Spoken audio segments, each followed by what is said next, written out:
Romantic honeymoon became a shocking betrayal when my new husband announced over dinner that he secretly transferred my entire savings to his mother. When I confronted him, she laughed and said, "You're just the ATM, sweetheart." I took a sip of my wine, pulled out my phone, and said, "Then you'll love what I just did to your bank accounts." Our honeymoon in Charleston, South Carolina, was supposed to be the beginning of our happily ever after. The historic charm of the city, with its cobblestone streets and antebellum architecture, provided the perfect backdrop for our celebration. We spent our days exploring the Battery, indulging in low-country cuisine, and taking romantic carriage rides through the French Quarter. Everything felt like a dream, until that fateful evening shattered the illusion. We had chosen a renowned restaurant overlooking the harbor for dinner. The ambience was intimate, with dim lighting casting a warm glow over white linen tables. Soft jazz played in the background, and the scent of freshly baked bread filled the air. I remember feeling a profound sense of contentment as I sipped on a glass of Chardonnay, my hand resting in Daniel's. As we perused the menu, Daniel seemed unusually quiet. His eyes darted around the room, and he fidgeted with his napkin. Concerned, I reached across the table, touching his arm gently. "Daniel, is everything okay?" I asked, searching his face for clues. He hesitated, then took a deep breath, avoiding my gaze. "Jane, there's something I need to tell you." My heart skipped a beat. "What is it?" He swallowed hard, his Adam's apple bobbing. "I transferred your savings to my mother's account." For a moment, I thought I had misheard him. "I'm sorry, what did you say?" He finally met my eyes, guilt etched across his face. "Your savings." I moved them to my mom's account. She was in a tight spot and needed help. The room seemed to spin. I set my wine glass down, my hand trembling. "Without asking me?" "Daniel, that's my money. How could you?" He reached for my hand, but I pulled away. "I thought you'd understand. She's family." Before I could respond, his phone buzzed on the table. He glanced at the screen and, without hesitation, answered the call, putting it on speaker. "Hey, Ma. I'm with Jane." A woman's voice, saccharine and condescending, filled the space between us. "Oh, Jane. I was just telling Danny how grateful I am for your contribution. You're such a dear. Just remember, sweetheart, you're the ATM in this family." My blood ran cold. The audacity, the blatant disrespect, was staggering. I felt a surge of anger but forced myself to remain composed. Taking a slow, deliberate sip of my wine, I pulled out my phone, my fingers deftly navigating through banking apps. "Then you'll love what I just did to your bank accounts," I said calmly, locking eyes with Daniel. His smirk vanished. "What do you mean?" I leaned in slightly, lowering my voice. "I've been monitoring our finances, Daniel. The moment I noticed discrepancies, I set up safeguards. While you were busy betraying me, I was ensuring I had control." His face paled. "Jane, what did you do?" I placed my phone on the table, the screen displaying a series of completed transactions. I transferred every penny back into my account and reported unauthorized transactions. "Your mother's account is now frozen pending investigation." He shot up from his seat, the chair scraping loudly against the floor, drawing the attention of nearby diners. "You can't do that." I remained seated, exuding a calm I didn't feel. "I just did." The restaurant had fallen silent, all eyes on us. Daniel's face contorted with anger, his fists clenching and unclenching at his sides. Realizing the spectacle he was creating, he grabbed his phone and stormed out, leaving me amidst the whispers and stares. I took a deep breath, signaling the waiter for the check. As I settled the bill, I offered an apologetic smile to the concerned staff, then gathered my belongings and stepped out into the balmy Charleston night. The historic streets, usually so full of charm and romance, now felt oppressive and suffocating. Back at our hotel, the reality of the situation hit me like a tidal wave. The man I had pledged my life to had betrayed me in a manner I couldn't fathom. Tears streamed down my face as I packed my belongings with methodical precision. Each folded garment felt like a step toward reclaiming my autonomy. I placed my wedding ring on the nightstand, a symbol of broken vows and shattered trust. I booked the earliest flight back to Savannah, Georgia, seeking refuge in the familiar embrace of family and friends. The moss-draped oaks and historic squares provided a semblance of comfort as I navigated the tumultuous waters of annulment proceedings. Daniel attempted to reach out, his messages oscillating between apologies and accusations. I blocked him, refusing to be drawn back into his web of deceit. His mother, ever the dramatist, left voicemails dripping with condescension. I always knew you weren't right for my Danny. An ATM should know its place. I saved those messages, forwarding them to my attorney as further evidence of the toxic environment I had narrowly escaped. The months that followed were a testament to resilience. I threw myself into my work as a graphic designer, finding solace in creativity. Friends introduced me to new hobbies: yoga, painting, even salsa dancing. Each activity was a step toward rediscovering myself. One evening, while I was walking back to my apartment from a late yoga class, I noticed a strange car parked across the street. It wasn't anyone I recognized. Savannah is a small city, and the neighborhood I lived in was quiet, mostly older couples and families. A car like that, blacked-out windows, tinted license plate cover, it stood out. I paused for a second, then brushed it off. Probably just a visitor or someone lost. The next morning, I woke up to find my mailbox open and some of my mail scattered on the sidewalk. Nothing looked missing, but it left me unsettled. I reported it to my landlord, who promised to check the building cameras, but there was no clear footage. Still, something about it didn't sit right. Later that week, I got a friend request on Facebook from a profile with no photo. The name was something ridiculous like Miss Youngfire 33. I declined it without thinking twice, but then I started getting messages from random burner accounts, all saying the same kind of thing. You better fix this before it gets worse. He gave you everything and you took it all away. Gold diggers like you always get what's coming. It didn't take a genius to figure out where it was coming from. Daniel's mother. Maybe Daniel too. I forwarded everything to my lawyer, who said we might need a restraining order if it escalated. Then it did. I was working a freelance gig out of a local cafe when the barista called my name and handed me a drink I hadn't ordered. I thought maybe they just messed up someone else's order until I looked at the sticker. Printed under the pickup name it said, ATMB ***. My heart started pounding. I scanned the cafe. People were sitting quietly, working, chatting, no one looking suspicious. But someone was here. Someone sent that drink as a message. I packed up and left immediately. When I got home, I pulled my curtains shut, locked everything, and called the police. They made a report, but again, no real evidence. Just my word against a ghost. I couldn't sleep that night. I kept thinking about how Daniel's mother had left on the phone, like she'd won something. About how easily Daniel betrayed me. And now, instead of going away quietly, they were playing games. Harassing me.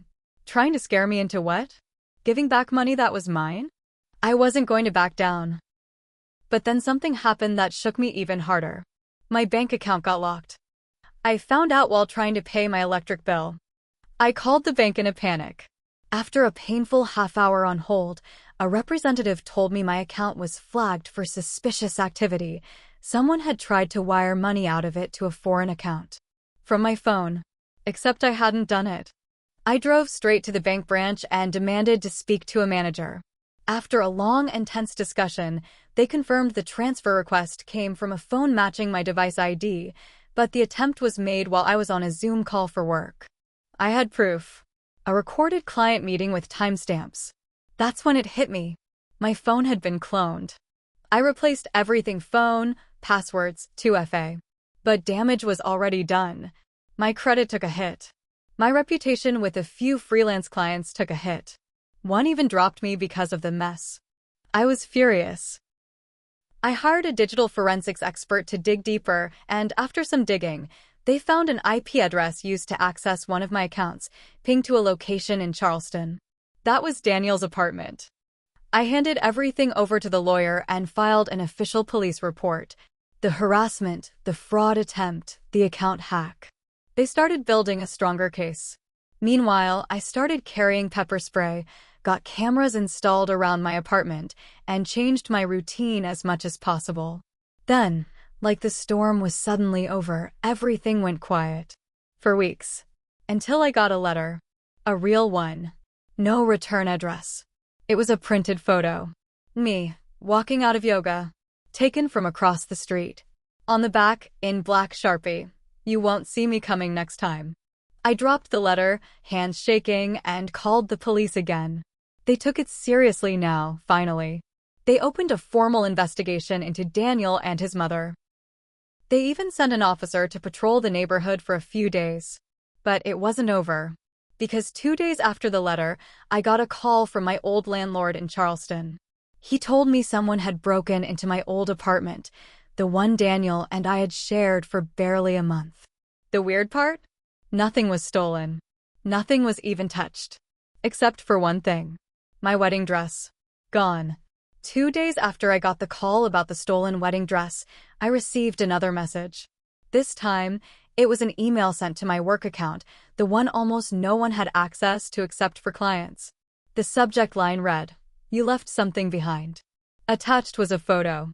It was my wedding dress. But it wasn't just hung somewhere or laying on a bed. It was on a mannequin in what looked like a dimly lit room, candles around it. The veil had been slashed in half. On the wall behind it, written in red lipstick, were the words, "You said forever." I started shaking.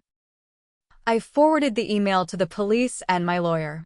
They traced the IP address. It came from a VPN. No location data. No name. Nothing useful. It was professional-level masking. The cops told me it could be a prank, but I knew better. This wasn't a prank. This was obsession. Daniel was unraveling. Or his mother was. Or both. But now it wasn't just revenge. It was fixation. This was becoming a psychological game, and I was the target. That night, I called my dad. I hadn't told my parents much about the divorce beyond, it didn't work out. But now I spilled everything. I told him about the money, the threats, the stolen dress, the creepy messages. He was silent for a few seconds, then said, "You need to come stay with us for a while." And I did. I packed up and left Savannah and moved back into my childhood home in North Augusta. It felt strange, being 33 and back in my old bedroom, but I needed to be somewhere safe. 2 weeks passed. Nothing happened. I started to think maybe it was done. Maybe the letter and the photo were the final scare tactic, and now they were bored and moving on. But then, my friend Lauren sent me a text. She had gone on a date with a guy she met through a dating app and sent me a picture of them at dinner.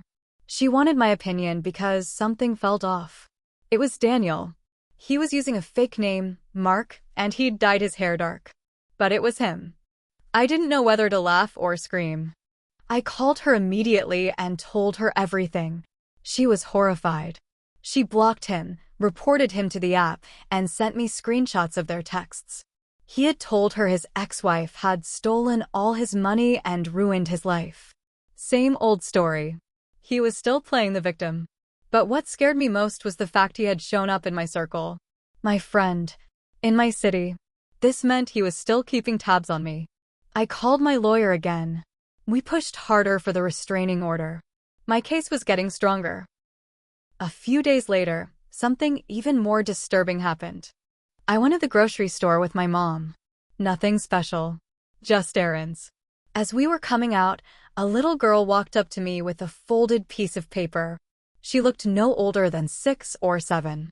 She said, "A lady told me to give this to you," and then walked away before I could ask her anything else. I unfolded the paper. It was a photocopy of a marriage license. Mine and Daniel's. But someone had drawn a giant red X through my name and written "replaced" in big capital letters. I reported it again. Another police report. Another warning added to the file. Then the forensics guy I hired earlier called me. He said he found something buried deep in my iCloud backup files. Something I didn't put there. It was a voice memo. Dated 2 days before the wedding. It was Daniel and his mother. I played it on speaker while he explained what it was. She said, "Just get her to sign the prenup. Make her feel special. After the honeymoon, we'll move the money. She'll be too in love to even notice." Daniel replied, "She's already halfway in. I'll get access. She trusts me." Then they both laughed. I sat down on the floor and cried. Not just from hurt, but from rage. It had all been planned. Every bit of it. They weren't desperate. They weren't cornered. It wasn't about family loyalty. It was a con. I sent the recording to my lawyer. She told me this changed everything. Now we weren't just looking at harassment or fraud. We were looking at conspiracy. Premeditated financial abuse. Things moved quickly after that. The court granted a temporary restraining order. The police took the evidence seriously now. They started connecting dots. My case wasn't the only one. There were others. Daniel had done this before. 2 previous, short marriages. Both women had lost money, but neither pursued legal action. Probably because they didn't have proof. I reached out to one of them through LinkedIn. Her name was Tasha. She lived in Alabama. She answered my message within minutes. We talked for hours. And that's when the real twist came out. Daniel wasn't just doing this with his mother. He had a wife in another state, still legally married. Tasha had found out too late. They were never divorced. He married me while still married to her. Everything started to click. The secrecy, the fast wedding, the reason he insisted on handling the paperwork himself. It was bigamy. On top of everything else. Tasha had copies of her marriage license. Photos. Emails. She had spoken to a private investigator months ago, but dropped the case after threats from Daniel's mother. I didn't drop mine. I doubled down. The minute I had the proof he was married to both me and Tasha at the same time, I drove to the sheriff's office with the file in hand. I didn't even wait for my lawyer to come with me. I just walked in, handed over the documents, and said, "He married me while still married to her." The officer flipped through everything. The wedding licenses, the emails, the photo of the wedding dress, the threats, the wire fraud report, the recorded call between him and his mother. He didn't say much. Just kept nodding. By the time I got back home, I had a voicemail from the district attorney's office. They wanted to meet. A week later, Daniel was arrested in Charleston. Bigamy, fraud, identity theft, harassment, multiple counts. They raided his mother's house too. Found fake IDs, burner phones, documents with my bank info, Lauren's photo from the dating app, and even a copy of the creepy wedding dress photo set up like some kind of twisted shrine. They were both charged. I didn't attend the arraignment, but my lawyer did. She said Daniel looked calm at first, until they read out all the charges and the judge denied bail.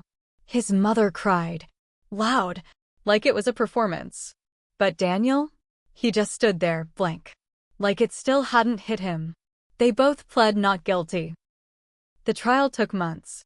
It made local news. Headlines like, "Mother-son duo accused in financial honeypot scheme." People I hadn't spoken to in years were texting me. "Is that really your ex-husband?" Yes. Yes, it was. When it was finally my turn to testify, I walked up to that stand and told the court everything. My voice shook, but I didn't stop. Not when they showed the threats. Not when they played the voice memo. Not when Daniel's mother laughed out loud in court and had to be told to shut up. Tasha came too. She testified. So did Lauren, the girl Daniel tried to date under a fake name. So did the forensics guy, and even the little girl's mom, the one whose daughter handed me that sick message at the grocery store. Turns out, Daniel's mother had paid the girl $10 and told her it was a game. They were both found guilty. Multiple counts. Daniel got 7 years. His mother got 5.